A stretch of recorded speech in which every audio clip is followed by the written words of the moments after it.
Hey guys, it's me again, and in this video I'd like to talk about how to survive when you move out of your parents' house, because I've gone through this when I was 16 and let me tell you, was not easy. Okay, so how do I start? There are some good things about moving out at 16 and some really bad things about it, okay? I moved out because I went to study 400 kilometers far from home because I wanted to study a film school, okay? That actually was really good. It was a good decision. I don't regret it at all. The only thing I think I regret is that I matured way too early. Like my peers would, think about how to, I don't know, like about partying, and I would literally like think about what I'm gonna cook to myself because I had to. It's really hard when you move out of a parent's house and suddenly you have to do all the cleaning yourself. You have to, for example, I have a dog now, so I have to take care of her as well, And I also had a cat, but that's for another story. So yeah, there's a lot of things you have to take care of, like cooking for yourself. Nobody's gonna do these things for you. Also, like if you have parents nice enough, they're gonna help you financially, but it's really good if you have a work, or a job. So you have to kind of take care of yourself financially and study. And I had really harsh times when I had to, like in the third grade, I had from 7 to 5 p.m. And that was like literally exhausting. I was so anxious during this time because I had no time at home. Like, my peers would come back home and their parents would take care of them, but I had to take care of myself. I had to do everything for myself, and I lived alone. So it was like super hard, and I got used to it. And now I can manage things very well. By the way, if you're enjoying this video so far, please hit thumbs up so that it gets to more people. It would really help me. Thank you. And the thing is, I started living completely alone when there was quarantine and when quarantine hit up, like the pandemic, In my country, it was extreme and we didn't go to school for about 2 years, okay? So you have the advantage that you can have a social life and you don't have to be closed in your apartment. I couldn't even go back home to my parents because there was like this pandemic close up that cities were closed and you couldn't go out of your city, basically. And since I lived 400 kilometers far, like there was no way I could go back home. So I was closed in this apartment for 4 months and it was extremely hard. I was 17 then. And I remember being just severely depressed. I was like literally, if I can like personally tell you what it did to me, the quarantine, it was both good and very depressing because I was really creative during this time, but at the same time I was really depressed. I was afraid to even go out, take out the trash. Not because of the virus, but because I was so isolated from the outer world for months that it was just weird to even talk to someone for me, okay? It was like wrong. It was terrible. And the funniest thing is, I couldn't even cook, okay? The only thing I could cook was porridge, literally, nothing else. And maybe eggs, okay? Eggs and a tea. There was nothing else I could do, okay? So, and my parents didn't know that this was gonna happen. Like, they closed the towns and I couldn't get out, and there was like me being isolated. If I were going to school, I'd get a lunch at least at school, but I'm gonna turn this off. Duolingo, let me alone. Okay. If I was going to school, I would at least get a lunch at school, but now I was completely responsible by myself. We had to learn online, so there was lots of responsibilities around that, like being responsible about tasks around the house and stuff, and also learning.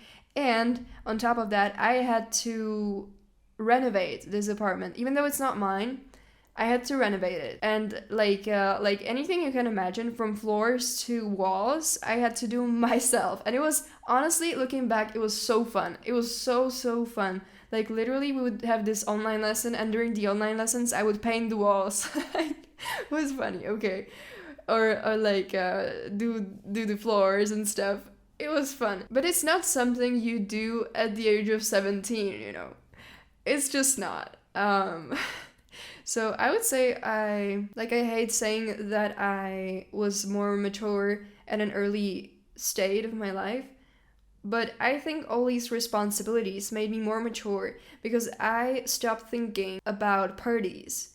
and like, you know, relationships or like stuff that was at this time not important to me. Because I was renovating the apartment, I was trying to be academically successful so that I could go to a university in California, which I ended up not going to anyways. But I had to do so many things. So I think you have the advantage that you just go to school and just like do the work there.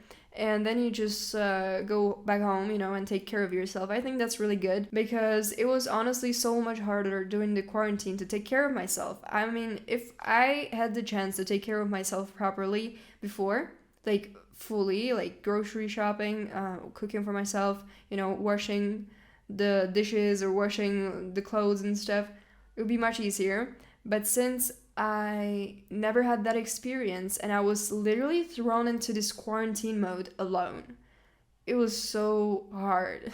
What really helped me with this were productivity videos. That's kind of the reason why I'm creating such content, or like, you know, helping people with similar issues. So what I would recommend to you if you just started living alone, I recommend you Notion. This is not sponsored, it's just that this app helped me to organize everything better, or like use a calendar and really learn how to manage time, and also exercise a lot. This is gonna help you with all of your struggles. Like literally the time I started exercising, I stopped being so depressed. I remember in November I was afraid to walk out of my house, and in February I would go for runs in the morning before school, you know, the online school. So it really helped me a lot to cope with the stress of living alone and having to be responsible on your own. You know, when you lose a wallet, it's your fault. When you lose your keys, like nobody's gonna help you. So really learn time management and get good in it.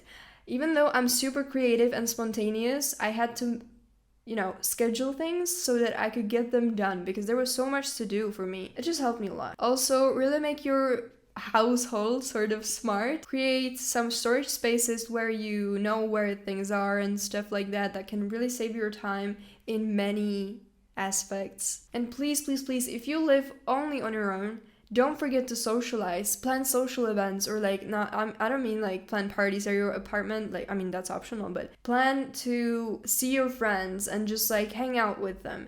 Because you can really get lonely, and it happened to me many times that I got stuck in this cycle of just working and overworking myself and not looking after my mental health because I've been alone for way too long. And one last tip, this is kind of also optional, but it really helped me: get friendly with your neighbors. Okay, I have the best neighbors ever, and I hope they're feeling the same way about me. We literally help each other so much. They're like a big family, you know, and they help me. In the beginning, they helped me with everything from, you know, repairing the small things that I didn't know how to repair, and stuff like that, or like borrowing things to each other, or like cooking for each other. It was so much fun, and it was just so good, and hanging out in the evenings, you know. I feel like you should probably get friendly with your neighbors, and having nice neighbors is so important.